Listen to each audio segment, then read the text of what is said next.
Hello and welcome to the D4 The Mighty Dave Show. I am your host, Dave Ball, also known as Blinson on Reddit and at Blinson1 on Twitter. And with me today are finally having all four Daves in the show. It's been about a month since we were all together. First off, we have LA Kings Dave, as he is known by on Reddit and Twitter. We have Minnesota Dave, known as Abe Froman on Reddit and _Hobbs27 on Twitter. Then we have Dave Gamboa, known as David Gamboa on Reddit and Twitter. How's everyone doing? Fantastic. Pretty good. I'm alright. Good. Always you, Dave. Always gotta change it up. What was that? I'm a pessimist by nature. I can't help it. You're a Wild fan, and a Devils fan. It's coming Yeah, back to you. exactly. I am pretty You much kind of used to have to it. be. How could you be a pessimist as a Devils fan? They won 3 cups in the last 15 years. Yeah, their last cup was pre-lockout, 2004 lockout. So Mhm. does it really count? I think the banners say so, yes. Well, it's just funny because whenever people always forget about Tampa Bay's cup win in 2004, and they say, yeah, but that was pre-lockout, so it doesn't Yeah. really count. Flyers fans will never forget that. They ruined an amazing team by winning. Yeah. Everyone also forgets about the Carolina Hurricanes Cup, but that was after the lockout. They're kind of That was irrelevant one of though the in the first Stanley Cup NHL. playoffs that I That was, actually. that was the first one after the lockout. That was 2006. Because they were best built for the after lockout game. The only reason they won. Well, plus they had Cam Ward too, just came Yeah. out of nowhere. Yeah, Cam Ward kind of is pretty good, isn't he? Was good. Yeah, he was good then. He kind of has stopped being good, hasn't he? Hey, he's had a good run. Yeah, I mean, you almost 10 years in the league, right? Actually, yeah, I think it's been about that now. How old is 'Cause Cam Ward? Didn't he lead? He led them to the cup in 2002 as well, where they lost to the Red Wings. Yeah, he's he's only 30 years old. That's like the prime for goaltenders. Oh, maybe that was Arthur Zerbe then that led them in 2002. He joined in 2005, 2006. So, yeah.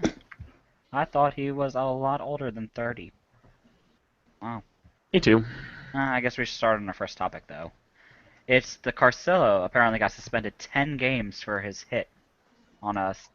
For fighting the official is what he got the 10-game ban for. And this is apparently his second suspension for doing the same exact shit. With the first time being in his last year with the Flyers. Yep. That's unacceptable.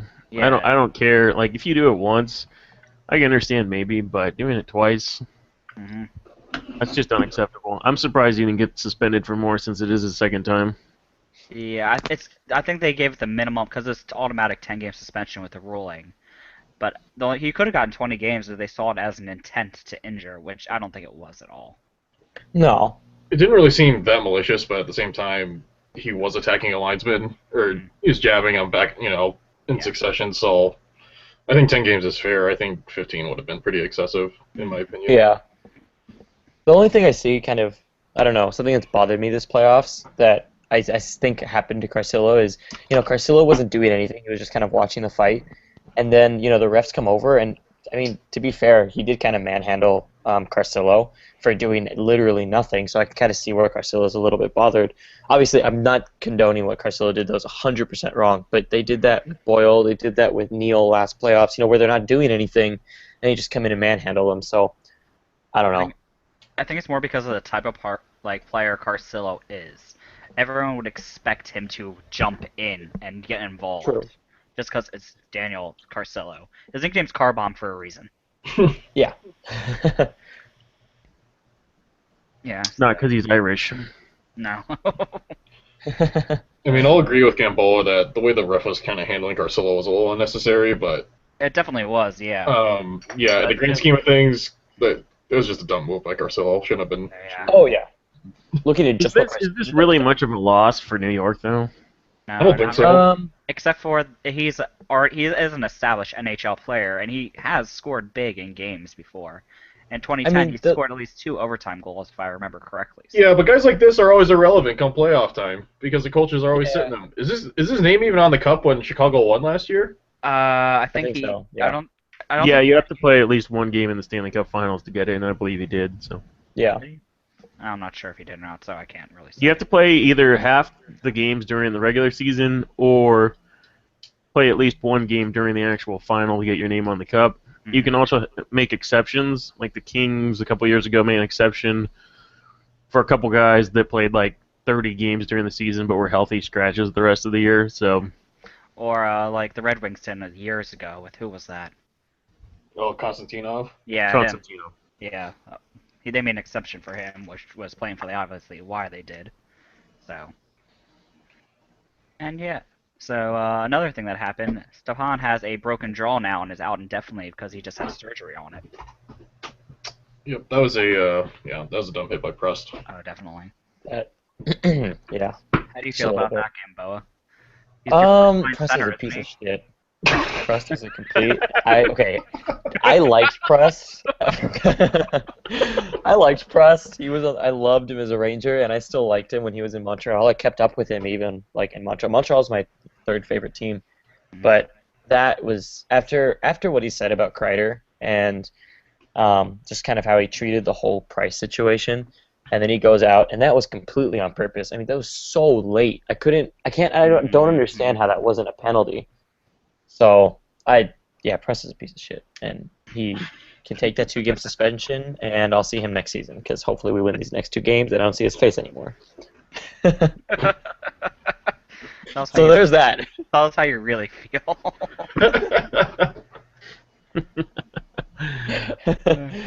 So who do you think's going to go into his place, though, with Stepan's place? Because he's your first-line center, isn't he?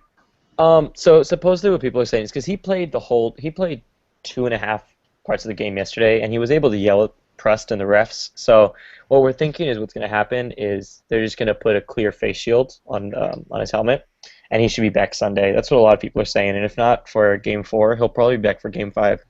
At least that's as long as the surgery goes well. That's what a lot of people are reporting, but if not, we're in a tight spot because Brassard is out too, which is our third-line center, so we're out our first and third. We'll probably have to bring up someone from Hartford, and I think people are talking about, I think JT Miller. Well, JT Miller's already up there, so we might give him a spot. But then the person that people want to see come up is Martin Hrivik. So he did really well for us in the preseason, but we never really gave him a shot in the regular season. So myself included, I'd love to see him get a shot, but to be honest, I'd much rather have Stepan and Brassard come back. But if Brassard's back, we probably push Richards up to the first line and put Brassard in the second, and then Boyle or Dom Moore on the third. It sounds. Hopefully, you guys are able to do it. I mean, I don't want you guys to beat the Habs just because I want Danny Briere to win the cup, and I also want to get rid of the goddamn banner out of our Flyers. Yeah, I don't know. It's just kind of tough. I don't know. For me, I know that everyone tells us, oh, well, that's payback for Price, but that's kind of BS because we didn't go out to hurt Price on purpose. Yeah, So. I think Price was an accident. That was on purpose. What happened here? How does that affect your matchups against Montreal? Who was he matched up primarily against last game?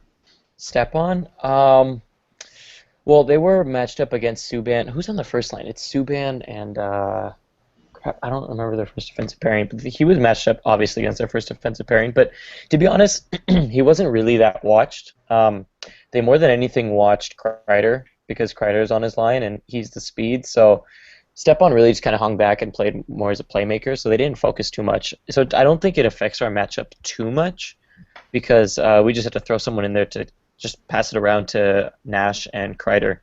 Mm-hmm. Because obviously they were both watching Nash and Kreider more, and Stepan was just kind of playing rover. I meant more. Usually your center is your defensive forward. So yeah, who was he matched up against on Montreal's forwards as far as they were putting him out there to guard against, basically? Oh, I read about this yesterday. I don't remember. Let me look up who their first line is because I don't remember. Their first line is I had it up, not anymore. It's Pacioretty, Desjardins, and Gallagher. I think if I remember correctly, Stepan was focusing a little bit more on Gallagher. So, or Pacioretty. Those are his two. So he was focusing more on the wingers.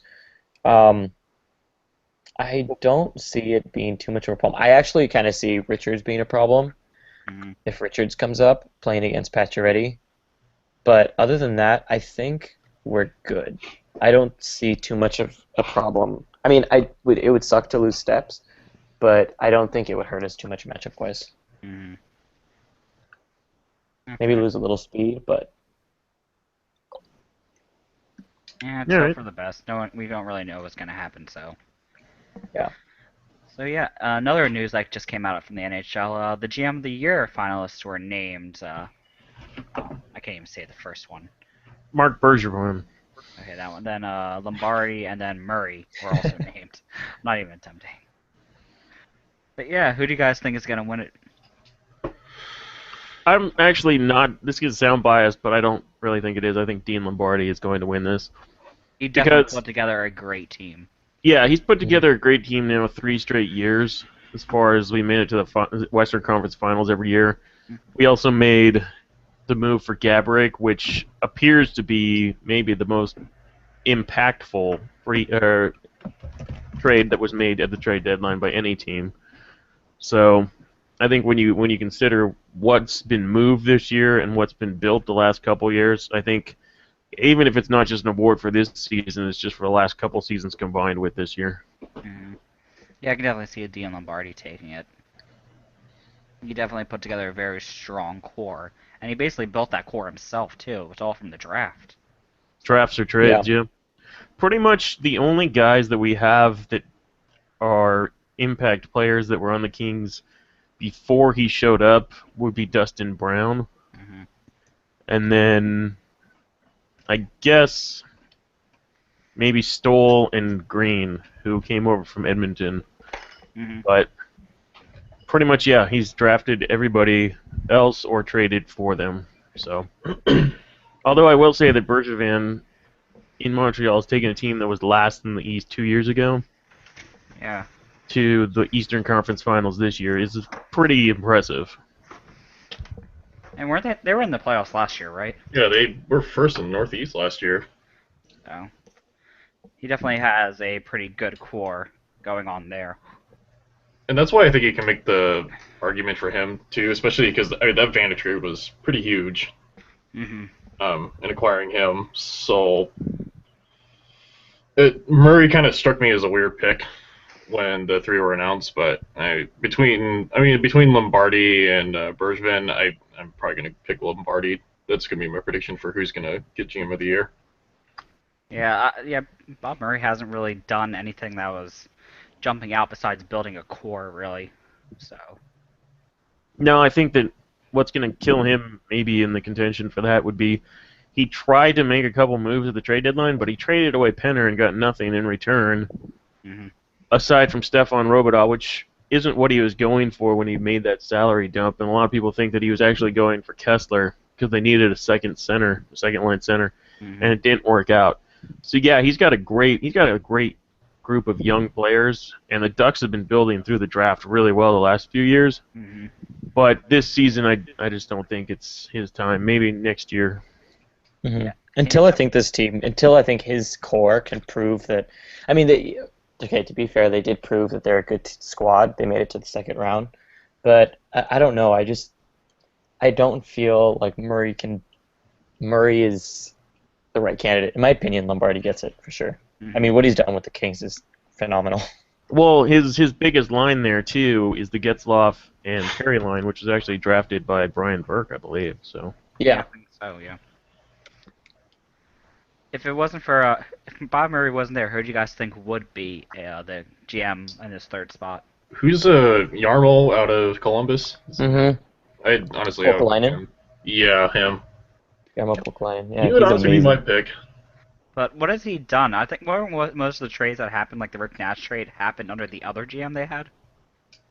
What is true? When did he come in? Let's see. I'm pretty sure most of the trades that happened were from the other GM. I personally, if I was to throw somebody else in there instead of Murray, it might be Steve Yzerman. And I know that the whole Marty St. Louis situation sucked, but he got a pretty good trade. he got a from good that. return for that. And I know St. Louis is leading New York in scoring in the playoffs, and it would have been nice for them. But the St. rest, Louis I mean, he has always- two rookies that are nominated for the Calder and he's got Drew in that he drafted that's going to be a stud next year. And just like, I just feel like what he's done with a rookie coach as well. He brought in Cooper, who is an Adams finalist. I just think he's made good moves. People are going to look back on that San Luis thing, and San Luis old anyway. So for what he got at this point, what he got from him at this point, if you're going to have a situation like that where a player wants to go, I think he handled it as well as he could, and that's a mistake that he's going to look back on and learn from as a GM, but he's still a pretty new GM, so I think he's going in the right direction. And he also traded for Ben Bishop. Yeah, I was just going to say that. Yeah. Who's a Vezina And Ben Bishop was finalist. And he's a Vezina Trophy finalist, so... Yeah. He's not going to win. He's done a pretty good with trading and drafting, so... He probably should have been more so in the lineup for it than Murray. Yeah, Murray just struck me as an odd pick when those names were announced. I think it's just the fact that they got first. That's the only part that helped him get it. Is how they finished the season. I guess, yeah. That's the only thing that makes sense to me, but who knows? Yeah, I mean, they were really good last year, though, so it's not like it's a surprise they got first. Yeah. I mean, weren't they like second in the NHL last year? Yeah. I mean, it was a shortened season last year still, but they went most of the season without losing also, right beyond the Blackhawks. Yeah. The only thing I know is that Getzlaf and Perry really carried that team. Oh, like, yeah. I don't know if I agree with that. They obviously are the best first line in the NHL this year, but yeah, they led the league in scoring. So it wasn't just them. They can roll four lines that can score. Their defense and in scoring this year. That is the only true. question mark they have is the goalie. Mm-hmm. With John Gibson, he's gonna be really good when he gets, used to the NHL. I think they're gonna sit him in the AHL one more year. I think so too, but who would they roll with? Who would they roll with? Hiller's done, isn't he? Probably Hiller and Anderson. No, because is Hiller a free agent? I think Hiller's a free agent, yeah. Yeah, and sign in his place. Well, everyone's saying Ryan Miller. I mean, that would be perfect, but wasn't there in a report saying that the Ducks aren't interested? Yeah, I don't know if that's just because they want to drive the price down now. Maybe. That could be true. Because Ryan Miller has already said that he wants to play in California. So if you already know that he wants to come here, why would you throw a bunch of money at him and be like, oh, we want you so badly? Yeah, he probably would take a discount to play there. I think that his wife wants to play here. He'd play on a team that just won the division in the last 2 years now. Yeah. Seems to me like a good situation for him. A guy that's, I think, 33 now, off the top of my head, I don't know, 33, 34. He's coming to the end of his career. Why would he not want to shoot for a championship with a team that's already got pieces and young talent? The Ducks have one of the best programs in the AHL as well. And like he said, and his agent said he only wants to win a cup. Like, that's his number one goal when he's looking for a team. So I think, like LA Kings Dave said, I think he'd take a discount to join the Ducks. He's where he wants to be. He's close to LA, and truthfully, they do have the pieces in place to compete for a cup for the next 2-3 years. And he would be the perfect person to bring in to mentor, Gibson. Exactly. John Gibson. Yeah. He'd be the perfect person to mentor him. And I know USA Hockey would be ecstatic about that. Oh, yeah. Both Gibson and Miller are American, so... And I'm pretty sure Gibson is the future of American goaltending. He's spectacular. If he's able to catch on, he probably will be great. Mm-hmm. So, and there's another NHL thing that happened today. Jim Benning is the new GM of the Canucks. What do you guys think about that? I think it's a good move. Go ahead. I think it's a good move. But where was Benning at? He's in Boston, wasn't he? Is that right? Assistant GM there? I think so. Not quite sure. I think so, yeah, because I think he was in the running for sure.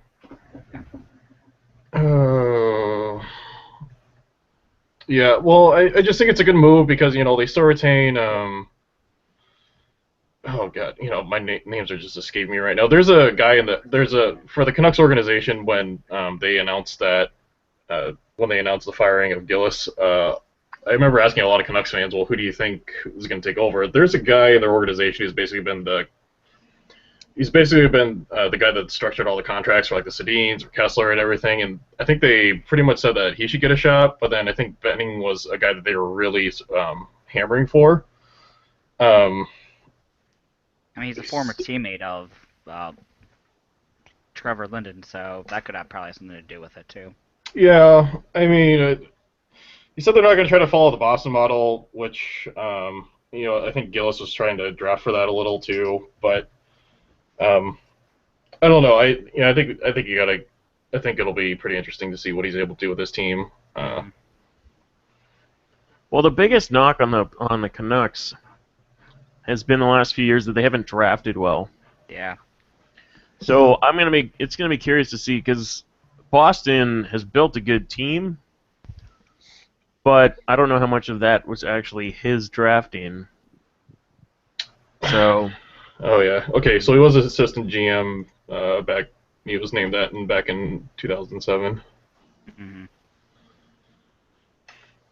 I'm just I really curious don't to see. know enough about him. I mean, he's obviously we've heard good things, but he's a new GM. It's gonna be it's. I think it'll be interesting to see who they get into be the head coach, because then you can get both of them working together, and just they can go by the draft accordingly. Who do you guys think is going to become the coach there? I wouldn't be shocked to see somebody new come up. Yeah. Because we've seen this year Waugh and Cooper both come in as rookie coaches and do well. I think that they want a new identity in Vancouver right now. Mm-hmm. And they need somebody that can, change the way that the whole organization runs. So, I mean, yeah, you have some good coaches there. We have people like Dallas Eakins, who didn't really have a good year as his first coach. Well, then again, it doesn't help that he's on the Oilers, but you could possibly have that type of situation, and then they'll be going through. Yeah. If they don't like that, they might try to fire him again and have another new coach. no, they've already said Vancouver's- that Sorry, they're go. going to keep Eakins for the next year. So, I'm talking about like if Vancouver doesn't like the new coach, if it's something like what happened with Dallas Eakins, sorry. Like, what happens if that happens in Vancouver? Do you think they would fire again and try to get a new coach? no, because right now you have a new GM, a new coach, a new president. You don't do that right now because you give everybody a chance to prove themselves. If you're bringing in a whole new squad like this, you got to give them a couple years. That's true. I don't think that you give them 1 year and done like that, especially because the difference with Vancouver is you have guys that have won there. You have guys that have won a President's Trophy a couple times. You have guys that have been to a Stanley Cup final. Unlike in Edmonton, where you just don't have a culture of winning. And Edmonton has to change that culture. Yeah, they definitely need. Eakins has to fight through a lot of players that haven't experienced winning and don't know how to do it, whereas Vancouver knows how to, they just haven't won the big one. But they at least know how to get there with guys like the Sedins and Kessler and, Bieksa, things like that. So they have guys already there that can teach the younger guys, whereas Edmonton, it's a much harder struggle for a guy like Eakins. Okay, yeah. I thought it was interesting too that Benning said that they're not going to be afraid to ask people to waive their no trade clause. So, if they're going to rebuild, they got to do it. I hate to say it, but I mean Kessler moving is looking a little more likely. Yeah. Do you think they're going to try to? The thing is, oh, sorry. Go ahead. Well, sorry. No, I was gonna say, on kind of on that. I don't know. I mean, the Canucks had their time, and I'm not sure how much more this team has anymore. I think that for Vancouver, everyone's a lot older. They had an amazing team, and they didn't win it. I don't know if Sedin's, Kessler, and just that squad can actually get them a cup. I think they should probably start looking at rebuilding pretty strongly. Mm-hmm. I think they already said they're going to go through a rebuild. So, but do you guys think what's going to happen with Sedin's? Are they going? No team's probably going to take that double cap hit there. Do you think they're going to end up being split up? No, they've already said that they want to retire there. I don't think they're going to move anywhere. Mm. Yeah, no. That's two huge pieces that will block really a big rebuild for them because they are really good players. They probably get really good prices for them. I don't think you need to trade them away though. That's the thing. Well, nobody can take those two guys, like you said. There's no way that a team could just be like, yeah, I'm going to trade for both Sedins. So, unless somebody made like a really, really ballsy move to move a whole lot of their team at once to do that, it's just, it's I get that these impossible. guys are getting older, but at the same time, too, I mean, those just under, a coach that their style just does not mesh well at all. Hmm. Um, I mean, Burles was having a terrible year, too. I think he's going to be gone. Depending on who's coaching, I think, that's going to be kind of I don't want to say make or break, but it's going to be kind of telling of what's going to happen with this organization, because I wouldn't say that they're in a full rebuild right now, because they do have a really good core. They have the Sedins, they have Kessler. I mean, he scored 40 goals in a year, and he had I'd consider a bounce back year, because the year before he was just injured Hmm. like crazy. I think he had over 30 goals this season. I mean, their defensive core too is pretty strong. They also have Bo Horvat and Hunter Shinkarik in their system as well that are developing, and I wouldn't be surprised to see them coming up either. So I really don't think that they're going to have to rebuild as much as people think, but it's going to depend on who they get running things behind the bench. I guess it'll be more of a retool because they still do have a lot of good players with them. So that they just need to have a better prove more. I guess the biggest problem with them also is their goaltending now. They don't have the goaltending duo they had a couple of years ago. No, but I mean, Eddie Lack's starting to prove himself as well. Yeah. I guess we'll see what happens with them. They also have MacDonald from the Panthers, right? He's their other goaltender, right? I think Yeah. so. He came over in the Luongo deal. Yeah. So, and I know with the Panthers, he was going to be their goaltender of the future. He was just having a lot of consistency problems, which could be because he was on the Panthers. I don't really think that he's their future, though. I think that Eddie Lack is. Eddie Lack Oh, definitely is, definitely. but Yeah. MacDonald could give him like a run for his money and all that. Could try to push him. I think that's why they You brought mean him in. Markstrom, right? Is it Markstrom? Yeah. Then who was I thinking of?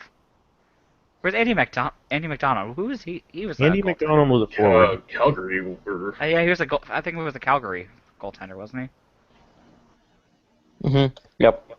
Okay, that's who I was thinking of. Wow. You're thinking Joey McDonald. Oh, was it Joey McDonald? Yeah. Wow, I am really off. You got the McDonald part right. That's all that Yeah, counts. close enough. Yeah, that's all that matters, right? We only go by last names. Seriously, that's all you get, that's all you see on this shirt. Except for Sedin's. Yeah. Yeah. Joey McDonald has bounced around a lot. Wow. He's becoming a journeyman in the NHL. Really is. He doesn't really spend more than 2 years on a team. I let down more. Anyway, yes, I guess we'll go into our next topic, which was yesterday's game. The Habs and the New York Rangers game, which ended in a 3-2 overtime battle with the Habs winning it. Ah. How do you feel about that game, Boa? that one really hurt, to be honest. That one hurt a lot. But we played really well. A few bounces here and there, and we would have won that game. And Marty freaking couldn't roof it properly on those two saves. Okay, Tokarski made those saves, and I give him props for saving them.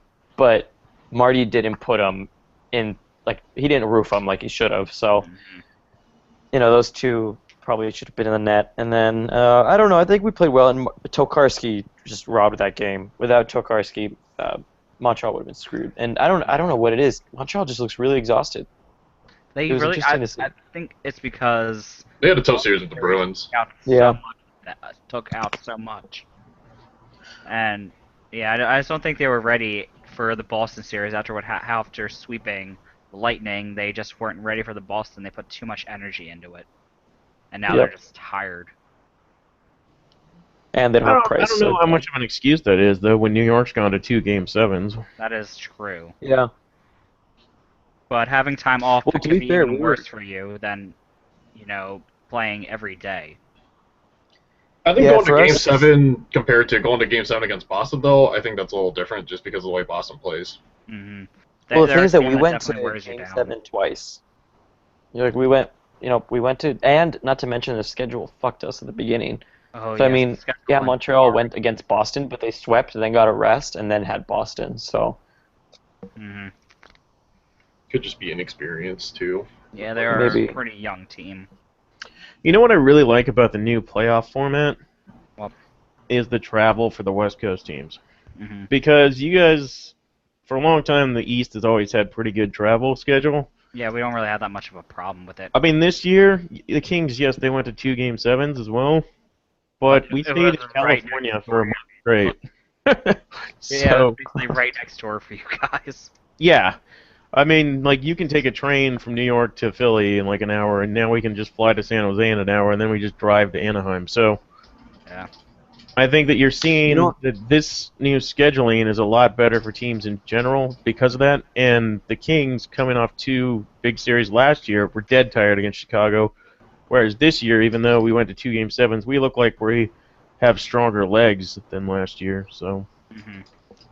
what's really crazy is if, let's say, the Rangers and the Kings make it to the finals, no team that has ever played all 14 games in the first 2 rounds has ever won the cup. So we've there's never two even been to chances the of Cup. that being the I first time. think I don't Is it think any. not? I'm not sure if it's They've never winning or if been it's to the making it to the Cup. finals. No, they've never. No team that's had to go Impressive. 7 in the first 2 rounds has been to the Cup. Yeah. Because that would be really impressive. It Not that I would. remember. Yeah. Wow. Boston was close with that in 2011, but the Flyers kind of fucked that up by getting swept. No. My team. My team was the only series that year that for them that didn't go to a game 7 because their first, third, and fourth round all went to game 7. And there was us in the middle that got swept. So, how do you guys think the series is going to play out from here? Do you think it's going to get any chirpier now after what happened in game 3? Well, without Carcillo and now Prost is suspended for 2 games as well. Mm-hmm. I don't know if it's gonna get chippier right now because you just took out the two chippiest guys on either team. So I think I think that it's going to get chippier on one end because we have Vigneault, and Vigneault is obviously always been known to be a calm coach, and he likes his teams to be calm and collected and not go crazy.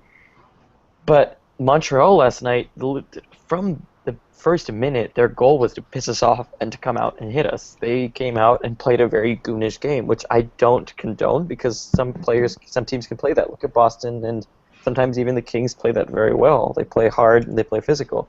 Mm-hmm.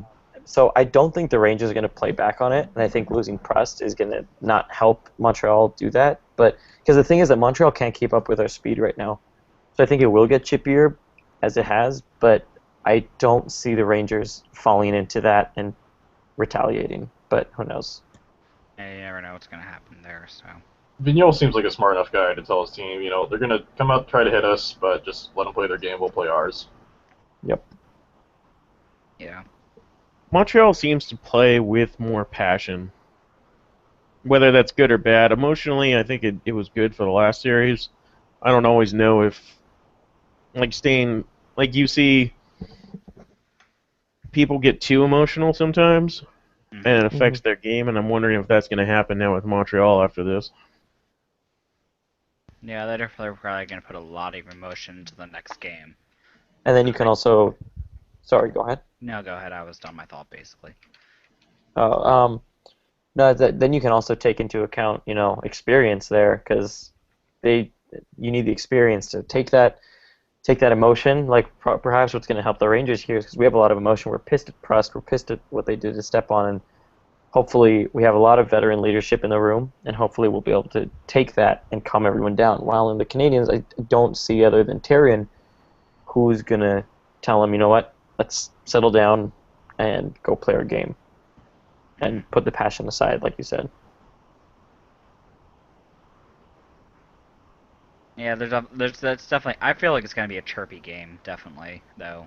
Oh, yeah. I feel like there's going to be a lot of bad blood from game 3, and it's just going to boil over. There's going to be a lot. I don't know if there's going to be fights, but there's going to be a lot of hard hitting during game 4, and I can't wait for it.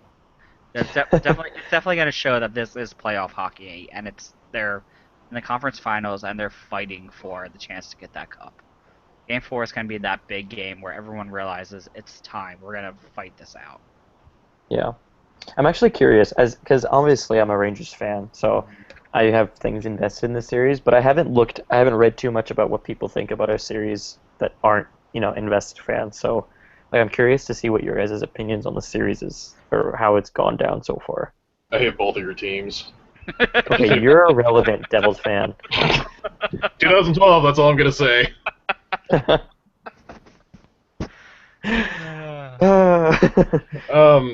God, I've actually been a little disappointed in this series so far. I was kind of hoping it'd be a little more back and forth, but the first two, only the third game it didn't even feel that back and forth. So I feel like the Rangers are definitely more controlling of this. Yeah, it feels I definitely thought it was going to be more of a fight. Yeah, I agree. I feel like Montreal just hasn't shown up. Like, I know that they won the last game, but I feel like they didn't really show up till the third in overtime. So it wasn't the Montreal winning; it was their goalie winning. Yeah. I'm not even going to try to pronounce this game names now. I am horrible with names, as we've all found out. I think the thing with Tokarski is, which I'm looking forward to next game, is because that's what happened to Gibson. He had that one great game, but he's a rookie, so it's easy to expose rookies' weaknesses. And so I'm curious to see what we'll be able to do with Tokarski next game. Now that we know he made the same exact amazing save twice last time, and we technically kind of continue creating chances and scoring on similar opportunities. So it'll be interesting to see what happens next game. I think if that type of situation where he had, Martin St. Louis had that one goal that just hit off of his glove, if he waited like a second later, he probably would have scored it. Exactly. So he's probably going to be ready for that this time. Yeah. It's all about timing, really, with rookie goaltenders, because they're going to overcommit most likely. Yeah, especially on plays like that where it's a desperation save or last-minute save kind of thing. Yeah. How do you feel about Martin St. Louis? I think he's been great. I think I didn't like him too much in the regular season. He didn't cope. He didn't adjust. He didn't adjust well at all. But as far as the playoffs go, even if he weren't scoring, which is great that he is, I'm happy he's producing and he's making his line mates play better. He's also been such, I don't know if you guys have kept up, but he's been such a huge influence in our locker room.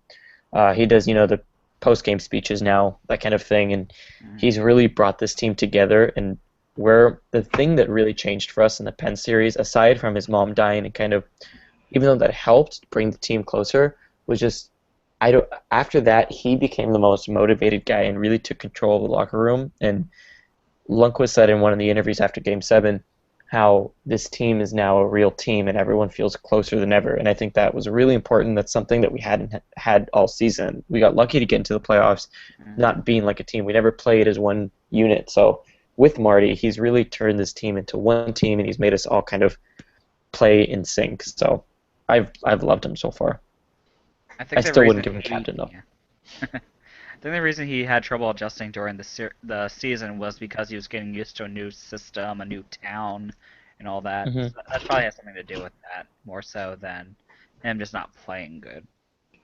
And to be fair, he's playing in MSG. He already has more goals and points for you in the playoffs than he did in the regular season. So.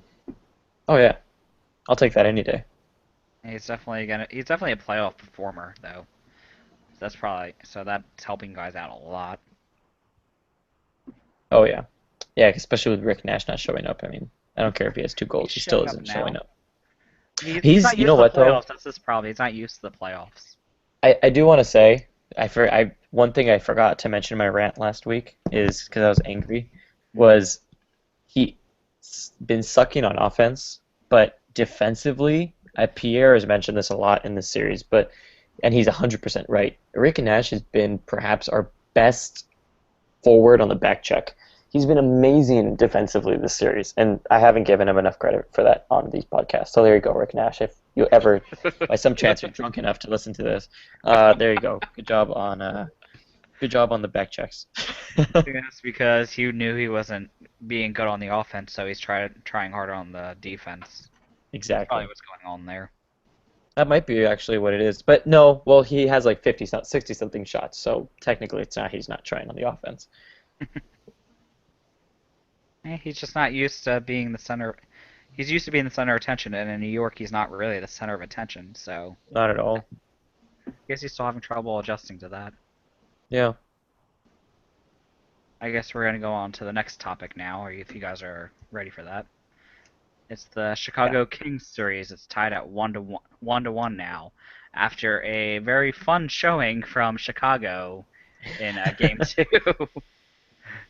So, how do you guys think do you guys think the Hawks are gonna bounce back, and how will they, if they do?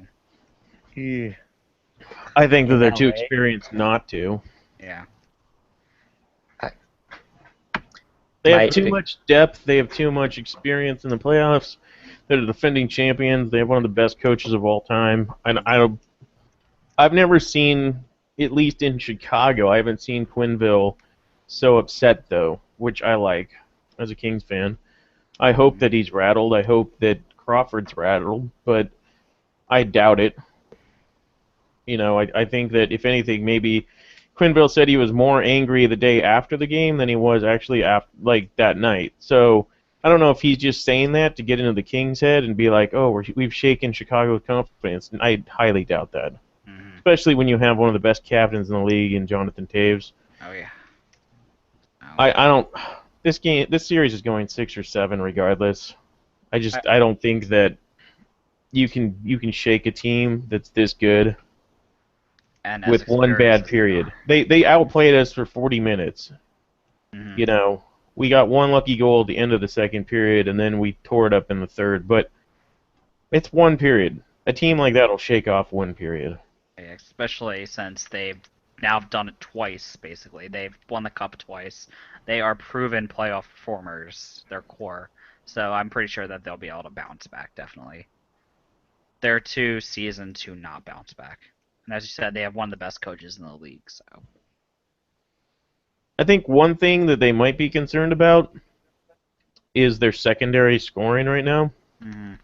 Because obviously in the first game that Taves' line was doing well, and Patrick Kane's always going to do well, but they scored a goal from a defenseman, Letty, last game, and they just haven't. It doesn't seem like, even though they've had the lineup advantage because they were the home team the first 2 games, they weren't getting that much production or that many good chances against us except for their top guys.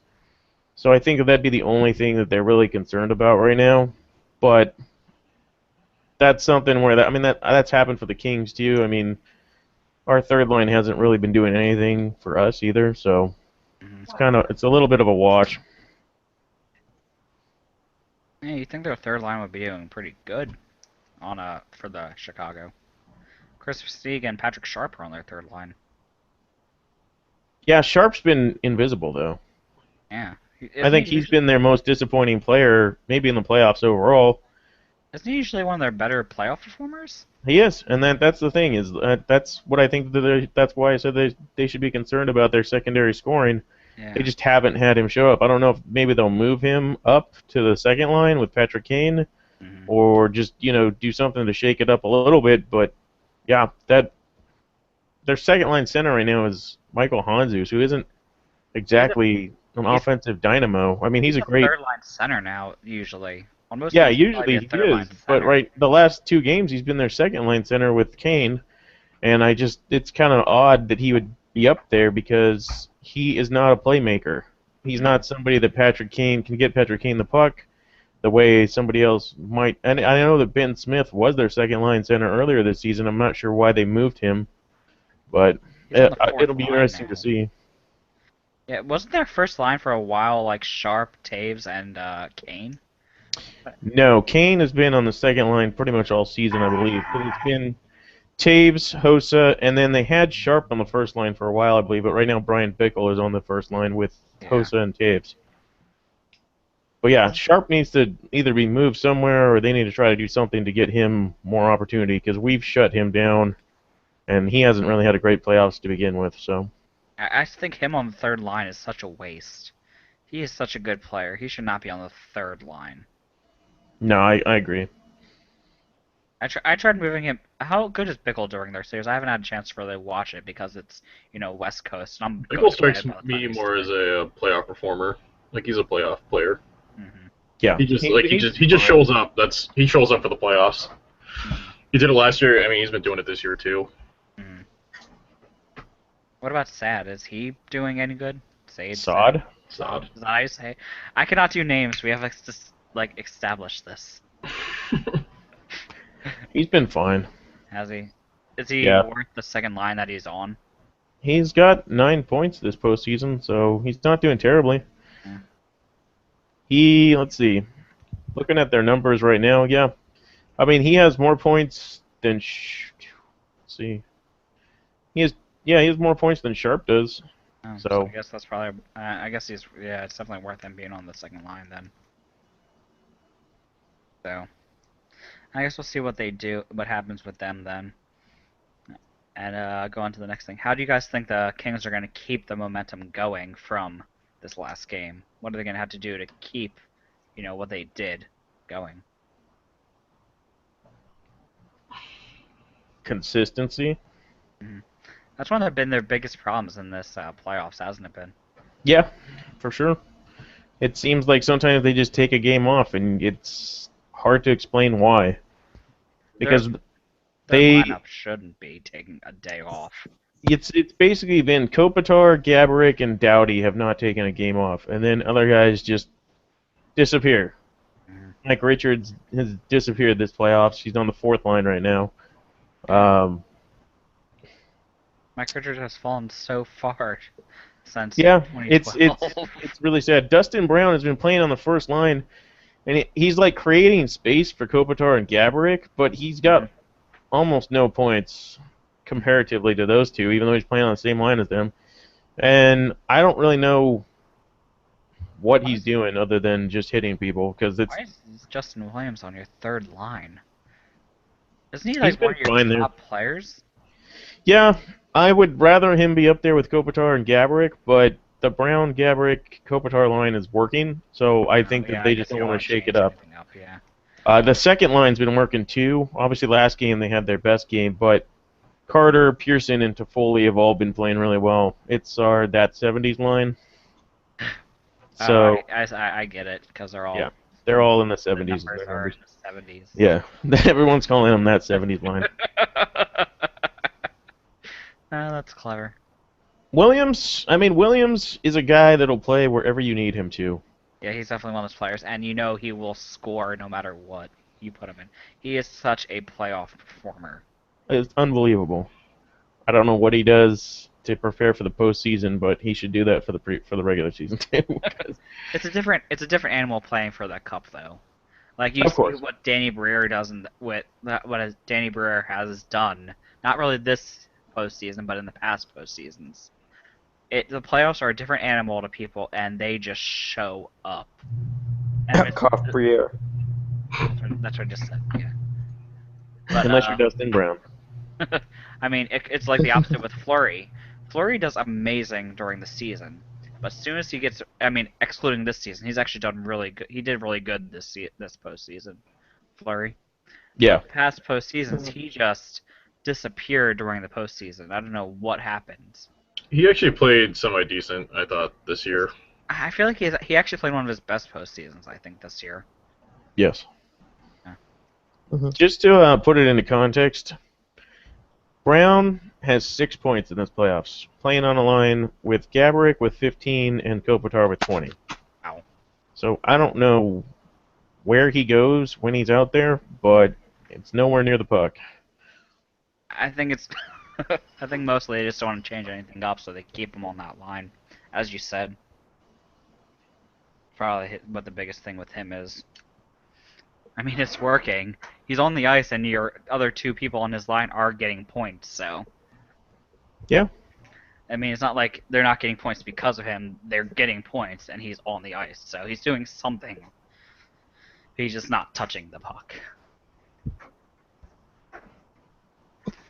Whether it be just creating space or just drawing defensemen away from him, the people that are scoring. He's doing something, so. I would like to see Jonathan Quick have a great game in Game 3. Mhm. I want him to shut out Chicago and make them question themselves. And I'm sure Chicago feels the same way about Crawford. Mhm. A goalie in a series like this has to steal a game for you at some point, and I think that if one of those two goalies does it, that could be a turning point for this series. Oh, definitely, yeah. I mean, both are two very good playoff goalies, so we'll see what happens. Okay, so anybody else have anything to talk about? There's no questions coming in, so. Oh, lame. I mean, we did have a question, but I don't know if we want to cover it. I saw it It's, too. it's nothing. It doesn't have anything to do with hockey. It's from Aisha. Oh. What toppings would you want on your dream burrito?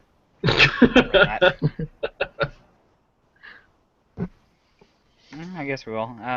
When I go to Chipotle, I get I don't really get many big toppings. Actually kind of don't really get many toppings. I get sour cream, cheese, and lettuce basically on my burritos.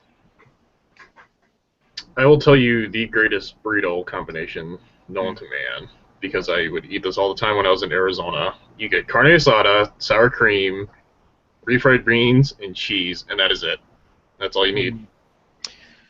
See, I don't eat beans. I don't like beans. You need the beans because it holds everything together. Yeah, it's good. I just get the carne asada with cheese and guacamole. Ugh. I get half chicken, half steak when I go to Chipotle. Has anyone here gotten a quesarito? Yeah, No, I've tried it. what? That sounds amazing. What is that? It's It's- It's like a cheese quesadilla that you then like wrap into a burrito. So you put everything inside the quesadilla. Mm. It's pretty delicious. I go to the Chipotles I go to are too busy, so I don't want to ask for that. I was at Chipotle yesterday, and I was the very last person in line. It wasn't busy at all, and I was so close to asking them if I could get a quesarito, but I don't want to be that guy. I didn't want to be that guy that would cause their face to go, ugh, or just have them groan. Just like, God, we have to make this fucking thing. But if it's not busy, then it shouldn't be a problem. But if it's busy, it's something you don't want to ask for. I always get the hot sauce and the medium sauce together. Mm. Gives you a little bit of spice, but the medium sauce is tastier. So I don't get any of the sauces, but I do afterwards grab the smoked sauce that they have on the side by the drink machine. The smoked sauce is amazing. You guys ever that's want to the try medium sauce that I'm talking about. that? Is it? They always put the medium. Yeah, they always put that. I don't know. The one by my house doesn't do it on the side. They just do it like they're like, "Do you want it in there?" I'm like, "Yep." We have mild, medium, hot. Then they're their own sauces. Then I walk out and grab just the smoked sauce in little bottles, and I pour that on my burrito, and it's delicious. What are you guys doing for Memorial Day? I got 6 pounds of ground beef. I got 2 packages of brats, and I got some Italian sausage, so I'm going to go crazy. I was gonna have friends up, but they're all working apparently, so I am just gonna be drinking alone. I'll most likely be on one of the hangouts. Nice. Probably. Oh, I don't know. I have a friend that came back from up north in California, so I'll probably be hanging out with her once. And I have a friend from Dallas, so I'll probably just meet up with them. But then on Memorial Day, I'll probably sleep forever. It's a her. Will you be touching faces? No, unfortunately, that won't be happening. That is such a funny way to ask that. Unfortunately, no faces will be touching. So you will not be partaking in tonsil hockey, is that what you were saying? No, unfortunately not. No Orioles. Fuck you. You guys aren't participating in Bev and Abe's favorite pastime. We'll leave that off. Maybe I should be following that account that followed you, Dave. Yeah, Gamble. If you ever need tips, man, just follow that account that just followed me. I'm sure there's some Tic good Tacs. stuff on there that you need Tic Tacs. in case you need it. Well, I guess before this comes any worse, we should sign off. This is probably a good time to sign off, right? Yeah. This has been D4 After Hours. Yes. This has been the D4 The Mighty Dave Show. I was your host, Dave Ball, also known as Blinson on Twitter. No, at Blinson1 on Twitter and Blinson on Reddit. And you guys do your sign off because I don't feel like remembering it. I'm LA Kings Dave. Woo! I'm David Gamboa. I am Dave. That's it. That's all you are. Yep, I am Dave. And this has been us signing off. Have a good night, everybody.